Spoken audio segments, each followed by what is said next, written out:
வாழ்க வளமுடன். இன்னைக்கான வீடியோவில் ஒரு முக்கியமான கேள்வியை பற்றி டிஸ்கஸ் பண்ண போகிறோம். என்ன கேள்வி? வணக்கம்ண்ணே. வணக்கம். இப்போ நம்ம பணத்தை வச்சுருந்து வட்டிக்கு விடுறது நல்லதா கெட்டதா? அதனால கரும பலன்கள் சேருமா அப்படின்னு கேள்வி தெரிஞ்சுக்கணும். இப்போ அதே ஒரு சப்ஸ்கிரைபரும் ஒரு கமெண்ட் பண்ணியிருந்தார். இதே போல் வட்டிக்கு ரொம்ப கம்மியாக 1.5 என்னமோ போட்டு இது மாட்ட கொடுத்தா கர்ம பலன்கள் எப்படி இருக்கும் அப்படின்றது போல் கேட்டிருந்தாரு. இப்போ நீயும் அதை கேட்கறதுனால இப்போ நம்ம அவங்களுக்கும் உனக்கும் சேர்த்தே நம்ம இந்த வீடியோ பண்ணிடலாம். ஸோ வட்டிக்கு விடுறது அப்படிங்கிறது நிறைய பேர் சொல்லக்கூடிய ஒரு நிலை இல்லாத ஒரு கஷ்டத்தில் உள்ளவங்களுக்கு நம்ம பணம் கொடுக்குறோம் அப்படிங்கிறது காரணமாக சொல்கிறாங்க. ஆனால் உண்மையிலேயே இங்கே நான் தொழிலை பற்றி நான் பேச கிடையாது. தொழில் அப்படிங்கும்போது அது ஏதோ ஒரு லைனில் போகும். ஆனால் எந்த ஒரு தொழில் செஞ்சாலும் அதில் நமக்கு ஒரு விளைவு இருக்குல்ல. இப்போ உதாரணத்துக்கு ஒரு வாழைப்பழம் நம்ம விற்கிறோம் அப்படின்னோம்னா நாம் எஃபோர்ட் போடுறோம். அதில் நமக்கு ஒன்று கிடைக்கிது. நமக்கு போக மீதியை அவங்களுக்கு கொடுக்குறோம். அதில் நம்ம பணம் எடுக்கிறோம். அதில் நம்ம போட்ட உழைப்பு அப்படின்ற ஒன்று இருக்குது. அதுக்கு நமக்கு கிடைக்குது. இன்னொன்று அவங்களுக்கு அது மூலமாக பசி தீருது. ஏதோ ஒரு தாக்கம் தீருது.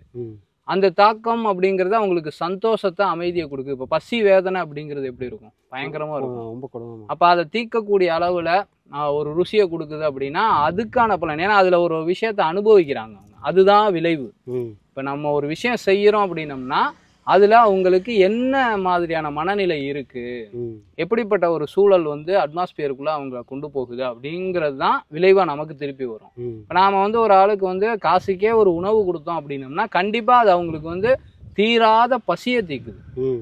ஒரு அடுத்து ஒரு 3-4 மணி நேரத்துக்கு ஆக்டிவாக இருக்கிறதுக்கான ஒரு சந்தோஷம், அமைதி கிடைக்கிறதுனால அது ஒரு தொழில் ரீதியாக நல்ல நிலையை கொண்டு சேரும். இப்போ வட்டிக்கு விடுறதுன்னு நம்ம கணக்கு வேணாம். பணம் கொடுக்குறோம் அப்படின்னே வச்சுக்கோ. நம்ம இனிமேல் எனக்கு இது வேணாம், இது எக்ஸஸாக இருக்குது அப்படின்னு சொல்லி கொடுக்குறது உதவி வேற, தொழில் வேற. நம்ம உதவி பண்ணுறோம் அப்படின்ற பேரில் தொழிலில் தப்பான விஷயத்த பண்ணிடக்கூடாது. அதில் விளைவுகள் அவங்கக்கிட்ட இருந்து நமக்கு திரும்பி எப்படி வருது அப்படின்னு யோசிக்கிறது மூலமாக தான் தொழிலே நம்ம டிசைட் பண்ணணும். வட்டிக்கு விடும்போது ஓகே, ஒரு 10,000 ரூபா கொடுக்குறோம் அப்படின்னம்னா அதுக்கு ஒரு அமௌண்ட் ஒரு 300 ரூபா பிடிச்சிக்கிறோன்னு வச்சுக்கோ. 300 ரூபா அப்படிங்கிறது அவனுக்கு அந்த 10,000 வாங்கும்போது பெரிய காசாக தெரியாது. திரும்பி கட்டும் போது அவன் என்ன மாதிரியான மனநிலையில் இருக்கான். இப்போ வட்டிக்கு விடுறவங்க அப்படின்ற கணக்கு எடுத்துக்கோ, வட்டிக்கு வாங்குறவங்க அப்படின்ற ஒரு கணக்கு எடுத்துக்கோ. நான் என்னுடைய கண்ணோட்டத்தில் நிறைய பேர்த்த பார்த்துருக்கேன். கடன் வாங்கும்போது ஏதோ ஒரு இக்கட்டான சூழல், வேற வழியே இல்லை அப்படிங்கிற ஒரு நிலையில தான் வாங்குறாங்களே ஒழிய இவங்க நமக்கு உதவி பண்றாங்க, இப்போ வாங்கிட்டு அவங்களுக்கு நன்றி கடனோட எல்லா விஷயத்தையும் செஞ்சிடணும் அப்படின்ற மனநிலை யாருக்கும் இல்லை. அப்போ அங்கே நல்ல பழக்க வழக்கம் அப்படிங்கிறதே ஒரு ராங்கான பழக்க வழக்கம் தான். வாங்கும்போது அவங்க சொல்றாங்களோ இல்லையா, வாங்கினதுக்கப்புறம் வட்டிக்கு விட்டுக்கிட்டு இருக்கான்பா, எனக்கே 1000 ரூபா கொடுத்துருக்கான், 2000 ரூபா கொடுத்துருக்கான், 3000 ரூபா கொடுத்துருக்கான்னு ஒரு எதிர்மறையான ஒரு நிலையை தான் பேசுறாங்க. ரெண்டாவது ஒரு விஷயம், அந்த பணத்தை திரும்பி வாங்குறதுக்குள்ள அவங்களுடைய மனநிலை, அந்த கொடுக்குறவனோட மனநிலை இருக்கு பாரு, அது எக்கச்சக்கமான ஒரு சிக்கல்ல மாட்டுது. ஐயோ இதை கட்டணுமே, அதை கட்டணுமே, இவ்வளோ கடன் வாங்கியிருக்கமே. ஒவ்வொரு நாள் தூக்கத்தப்பையும் அவன் கடன் இல்லாத போது இருந்த ஒரு அமைதியை கடன் வாங்கினதுக்கப்புறம் வச்சிருக்கானான்னு கேட்டால் கிடையாது. இப்போ நாம் உதவின்ற பேரில் அதை செய்யலாம், தப்பு கிடையாது. ஆனால் அது நமக்கு எந்த மாதிரியான விளைவை கொடுக்குதுங்கிறத யோசிக்கும் போது பெரிய தப்பாக தெரியுது. ஒரு மனுஷனுக்கு ஏதோ அர்ஜென்ட் அப்படின்னு சொல்லிட்டு எப்போ முடியுமோ அப்போத்தா அப்படின்னு கொடுக்கறது பேர் உதவி. நீ இந்த டயத்துக்கு தான் தரணும், இவ்வளோ நான் எடுத்துக்குவேன், இவ்வளோ நாளுக்குள்ளே இதை திருப்பி நீ அடைச்சிடணும் இவ்வளோவா அப்படின்னு சொல்லி கொடுக்கும்போது அவன் ஒரு 100 நாள் பீரியட் கொடுக்குறான் அப்படின்னம்னா அந்த 100 நாளும் இதை அடைக்கிறதுக்காக மட்டுமே மற்ற எந்த விஷயத்துலையும் கான்சென்ட்ரேட் பண்ணாமல் ஓடிக்கிட்டு இருக்கான்.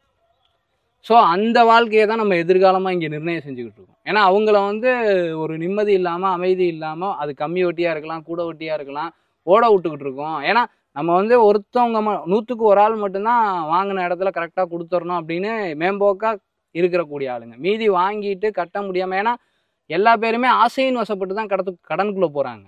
வாங்கினதுக்கப்புறம் கட்டுறாங்களான்னு கேட்டேன்னா கட்டுறதுக்கு ரொம்ப சிரமப்பட்டுட்டு இருக்காங்க. என்ன பண்ணுறதுன்னு தெரியாமல் இயல்பு வாழ்க்கையிலேருந்து ஏதோ இம்சைக்கு உண்டான வாழ்க்கைக்கு போல் படாத பாடுபட்டுக்கிட்டு இருக்காங்க. அதுலேருந்து மீள முடியாமல் தவிச்சுக்கிட்டே இருக்காங்க. இன்னொரு ஒரு பெரிய ஒரு மிஸ்டேக் இதில் என்ன நடக்குதுன்னா, இந்த உலகத்தில் நாம் கடன் கொடுக்குற தொழிலை பார்க்க ஆரம்பிச்சிட்டோம் அப்படின்னம்னா நம்மளுடைய மனப்போக்கு எப்படி இருக்கும்?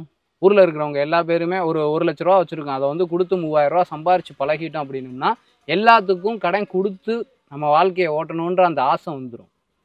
1,00,000 ரூபா கொடுத்தோம், 10 லட்சம் கொடுத்தோம்னா 1 கோடி கொடுத்தோம்னா இப்படி பெருக்க பார்க்கும்போது ஊர்ல இருக்க எல்லா பேத்தையுமே கடன்காரனா வச்சுக்கணுன்ற ஆசை நமக்கே தெரியாம நமக்குள்ள கொஞ்சம் கொஞ்சமா வேறு விட்டு விருட்சமா வளர ஆரம்பிச்சிடும். அப்ப நம்மளை சுத்தி இருக்கிறவங்களை வந்து நம்மள மாட்டமே பார்க்கக்கூடிய தன்மை கொண்ட மனிதர்கள் தான் மகான் ஆக முடியும். மனிதர்கள் நிலையிலிருந்து ஒரு மரண நிலைக்கு போகும்போது மகத்தான நிலையில போக முடியும் அப்படின்றத வந்து ஸ்பிரிச்சுவல் சொல்லுது.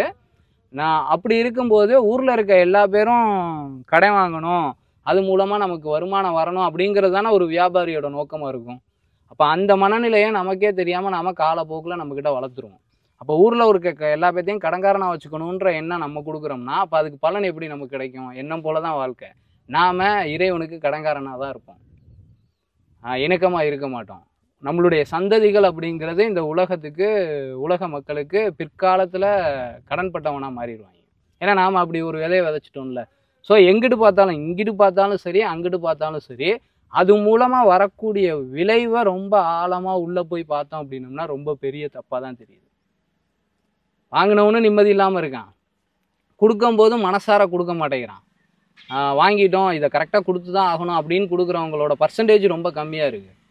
கஷ்டப்பட்டு வெந்து நொந்து உங்காம திங்காமல் கொடுத்து போகுதே வீணா, சீக்கிரம் அடைக்கணும்னு ஒரு இக்கட்டான ஒரு பதட்டமான சூழல்ல அந்த விளைவை மற்றவனுக்கு கொடுத்த பாவம் நமக்கு வருது. அதே டைம் நமக்கு நாமே நல்ல ஒரு நிலையை வளர்த்துக்கிறோமா உள்ளுக்குள்ள அப்படின்னா அதுவும் ராங்கு. அப்போ கடன் கொடுக்கறது வாங்குறது அப்படிங்கிறது வந்து ஏதோ அர்ஜென்ட் டயத்தில் உதவியாக செய்கிறது வேற.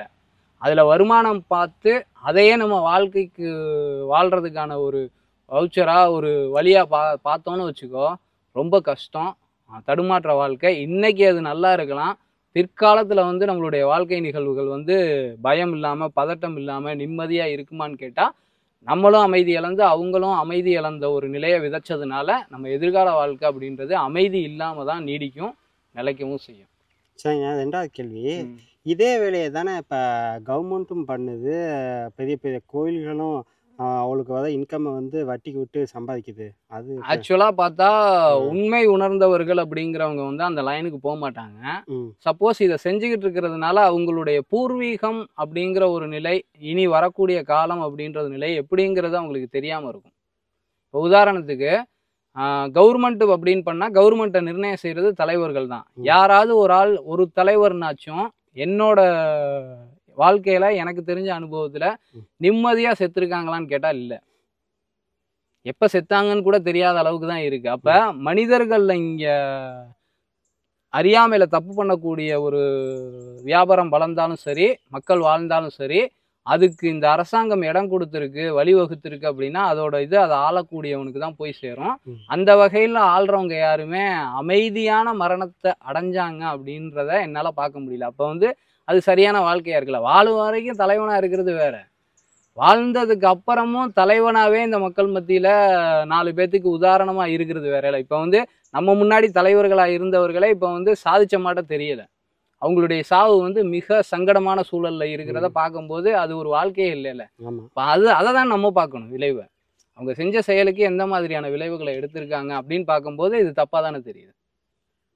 அவங்க தலைவர்கள் இருக்கு அவங்களுக்கு தான் அந்த இது சேதம். ஆமா, இப்போ ஊர்ல வந்து நிறைய ட்ரிங்க்ஸ் பழக்கத்துல எவ்வளவோ குடும்பங்கள் வந்து அமைதி இழந்திருக்கு. இதோட பாவங்கள் அனைத்தும் யாருக்கு எந்த சந்ததிக்கு போகும்னு கேட்டீங்கன்னா இந்த நாட்டை ஆளக்கூடிய கவர்மெண்ட்டுக்கு தான், அந்த தலைவரோட சந்ததிகளுக்கு தான் போய் சேரும். ஏன்னா அவன் நினைச்சா தடுக்க முடியுங்கிற இடத்துல மக்களுக்கு நலன் எது அப்படிங்கிறத பார்க்க தெரியாத அறியாமை அப்படிங்கிறது அவனுடைய வாழ்க்கையில மிகப்பெரிய அறியாமை. அந்த அறியாமை அப்படின்றது அவனுடைய அந்த குடும்பத்துக்கு மாபெரும் இருளை கொண்டு வந்து சேர்க்கும் அப்படின்றத நான் சொல்ல கிடையாது, எல்லா நன்னெறி புத்தகங்களும் சொல்லுது. ஸோ வட்டிக்கு விடுறது அப்படிங்கிறது வந்து ராங் தான். அதை வந்து அதுக்கு பதிலாக நம்ம ஏதோ ஒரு தொழிலை பார்த்துட்டு போயிடலாம், உழைப்பை போட்டு அதில் ஊதியத்தை பார்த்துட்டு போயிடலாம். மற்றவங்களுக்கு நாம் ஒரு விஷயத்த செய்யும் போது அதில் அவங்களுக்கு திருப்தி கிடைக்கணும், மன அமைதி கிடைக்கணும். அது அந்த பழக்க வழக்கம் இருக்கிற வரையும் நீடிக்கிற வரைக்கும். இப்போ திடீர்னு ஒரு கஷ்டமே வந்தாலும் பணம் தேவைப்பட்டாலும் பணம் ஒன்றுட்டு அதிகமாக இருந்துச்சுன்னா உதவி பண்ணி அந்த பணத்தை எப்போ முடியுமோ அதை அப்போதைக்கு வாங்கிக்கணும். அந்த பணத்தை வச்சு நம்ம லாபம் சம்பாதிக்க கூடாது, ஏன்னா அவன் கஷ்டம் தானே வரான். இப்ப கஷ்டம் அப்படின்னு ஒருத்தன் வரான், அவனுக்கு ஒண்ணு கொடுக்குற மாட்ட கொடுத்து அதுல ஒரு லாபத்தை பாக்குறோம் அப்படின்னம்னா அது நம்ம எவ்வளவு பெரிய தப்பு. அவனே கஷ்டத்துல தான். உதவின்னு ஒருத்தன் பசியில இருக்கிறவனுக்கு சாப்பாடு கொடுத்துட்டா பரவாயில்ல, நம்ம சாப்பிட்டது போக மீதி இருக்கு, மீதி அவன் சாப்பிட்றது கொடுத்தா பரவாயில்ல. அவனுக்கு கொடுத்துட்டு அதுலயும் நம்ம பிடுங்கி திங்கிற வேலை அப்படிங்கிறது எவ்வளவு பெரிய சங்கடமான சூழல். அது வந்து பண விஷயங்கிறதுனால நமக்கு தெரியல, வாங்குறவனுக்கும் வழி இல்லாததுனால அதை ஏத்துக்கிறானே ஒழிய, கொடுக்கும் போது அதே மனநிலையில் ஐயோ நம்ம கேட்ட நேரத்துல கொடுத்தாங்களே அதனால திரும்பி கொடுத்துருவோம்னு கொடுக்குறாங்களான்னா இருக்காங்க. அது மட்டும் ஆளுங்களும் இருக்காங்க, ஆனா ரொம்ப கம்மியா இருக்காங்க. ஒரு 90% வந்து கஷ்டப்படுதான், வேற வழியில பொருளாதார சிக்கல். அவங்க தப்பானவங்கன்னு நான் சொல்ல வரல, அவங்களுடைய சூழல் ஏதோ ஒரு ஆசைன்னு வசப்பட்டு இப்ப வீடு கட்டணும்னு என் தம்பியே பார்த்தேன்னா லோன் வாங்கணும்னு வாங்கினான். வாங்கிட்டு கட்ட முடியாம திணறிக்கிட்டு இருந்தான். அவன் கல்யாணம் ஆகி ஒரு 2 வருஷம் வந்து அவன் வெளியில கூட போக முடியாம சுத்திக்கிட்டு இருந்த பையன் வீட்டுக்குள்ளேயே உட்காந்து வேலை பார்க்குற மாட்டம் இருக்கு. மாசம் மாசம் அந்த கிரெடிட் கட்டுறது கரெக்டாக கட்டணும்னு ஓடிக்கிட்டே இருந்தான். சம்பளத்துக்கு மீறி 1000 ரூபா 2000 ரூபா எக்ஸ்ட்ரா வரும்போது என்ன பண்ண முடியும், ஓட்டிக்கிட்டின்னு பார்த்துக்கிட்டே இருப்பான். அப்போ இயல்பு வாழ்க்கையில இருந்து ஒரு இம்சைக்கான இடர்பாடுகளுக்கான எவ்வளோ நாள் பார்க்க முடியும்? 10 வருஷத்துக்கு லோனை போட்டு வச்சிருக்காங்கன்னா 2 வருஷம் வேணா அழுத்தி பிடிச்சி பார்க்கலாம். அதுக்கப்புறம் கல்யாணத்தப்ப வீடு கட்டணும், அப்பதான் கல்யாணம் பண்ண முடியுன்றதுக்காக லோனை வாங்கினான். கல்யாணத்தை பண்ணான், கல்யாண செலவு, வீடு கட்டின செலவு, அதை கடன் அடைக்கும் போது இந்த கல்யாண வாழ்க்கை அப்படியேவா இருக்க போகுது சந்தோஷமா? 1 வருஷத்துக்கு அப்புறம் குழந்தை வந்துடும், மெடிக்கல் செலவு இருக்கு, படிப்பு செலவு இருக்கு, இப்படி 1000 விஷயம் ஏறும்போது ஏதோ ஒன்று கணக்கு பண்ணி வாங்கினது இங்கே இம்சையா மாறிடும். அப்போ மீதி 8 வருஷம் இடர்பாடுகளுக்குள்ள உருண்டுக்கிட்டு கிடக்கக்கூடிய அந்த சூழலை கொடுத்த அந்த ஒரு நபருக்கு தானே இந்த ஒரு சூழலை கிரியேட் பண்ணி கொடுத்த அந்த கிரெடிட் எல்லாமே கிடைக்கும். கொடுக்கறதுக்கு அங்கே ஆள் இல்லை அப்படின்னா இவன் எப்படியாவது இருக்கிற வீட்டுக்குள்ள இல்லாட்டினா வாடகை வீட்டுக்குள்ள தனக்கு தகுந்த மாட்ட ஒரு வாழ்க்கையை அமைச்சுக்கிட்டு வாழ முடியும் அப்படிங்கிற ஒரு கண்ணோட்டத்தில் வாழ்ந்துருந்துருப்பான். உள்ளதை வச்சு ஆசைகளுக்கு இடம் கொடுக்குறோன்னு சொல்லி அவஸ்தைகளுக்கு உண்டாக்குன அந்த கடன் அப்படிங்கிறது கொடுத்தவனை தான் போய் சாரும். அப்போ அதை தானே விதைக்கிறான். இத்தனை பேர்த்த வந்து இம்சைக்கு உண்டான அந்த பாவம் அப்படிங்கிறது எங்கிட்ட வந்து சேரும், எப்போ தீரும்ன்றது நமக்கு தெரியாது. ஸோ அதனால கடன் அப்படின்னாவே அது நான் சொல்லலை, பழைய விஷயங்கள்ல அந்த ஒரு இதெல்லாம் இருக்கும் பாரு, பழமொழியெல்லாம். கடன் பட்டா நெஞ்சம் போல் கலங்கினான் இலங்கை வேந்தன்னு. கடன் வாங்கிட்டோம், என்னை பொறுத்தளவுக்கு ஒருத்தன்ட்ட இருந்து ஒன்று வாங்கிட்டோம் அப்படின்னம்னாவே உறுத்திக்கிட்டு இருக்கும். அவன் கடன் கொடுக்க வேணாம், ஏதோ ஒரு சலுகையை ஒருத்தன்ட்ட ஒரு ஆள்கிட்ட இருந்து நம்ம பயன்படுத்திட்டோம்னு வச்சுக்கோ, ஐயோ இதை செஞ்சு இவங்கிட்ட இருந்து நம்ம இதை அனுபவிச்சிருக்கோமே எப்படி திருப்பி செய்ய போறோன்ற உறுத்தலே நம்மளை தூங்க விடாது. பதிலுக்கு ஏதாவது ஒரு விஷயத்த செஞ்சாகணுங்கிற மாட்டம் இருக்கும். அப்ப கடன்கிறது ரொம்ப மோசம். அப்ப அந்த ஒரு இக்கட்டான நெஞ்சங்களை உருவாக்கக்கூடிய தன்மையை ஒருத்தன் செய்யறான்னா அந்த இதை தான் எதிர்காலத்துல அவன் அறுவடை பண்றதுக்கு தயார் பண்ணிக்கிட்டு இருக்கான்னு அர்த்தம். ஸோ விளைவுகளை சிந்திக்கிறவன் இந்த வேலைக்கு போக மாட்டான். தெளிவாயிருச்சா? ஓகேவா, முடிச்சுக்கலாமா? ஓகே, இந்த தகவல் வந்து முழுக்க என்னுடைய கருத்து, எனக்குள்ள தோணுன விஷயம்தான். இதை பத்தி உங்களுக்கு எந்த விதமான முரண்பாடுகள் வந்தாலும் தாராளமாக கமெண்ட் செக்ஷன்ல சொல்லலாம். எனக்கும் தெரியாததை தெரிஞ்சுக்குவேன். இதை பற்றின உங்களுடைய தகவலை பதிவிடணுங்கிறத தாழ்மையோடு கேட்டுக்கிறேன். இதே போல் இன்னொரு வீடியோவில் உங்களை சந்திக்கிறேன். வாழ்க வையகம், வாழ்க வளமுடன், குருவே துணை, குரு வாழ்க. நன்றி.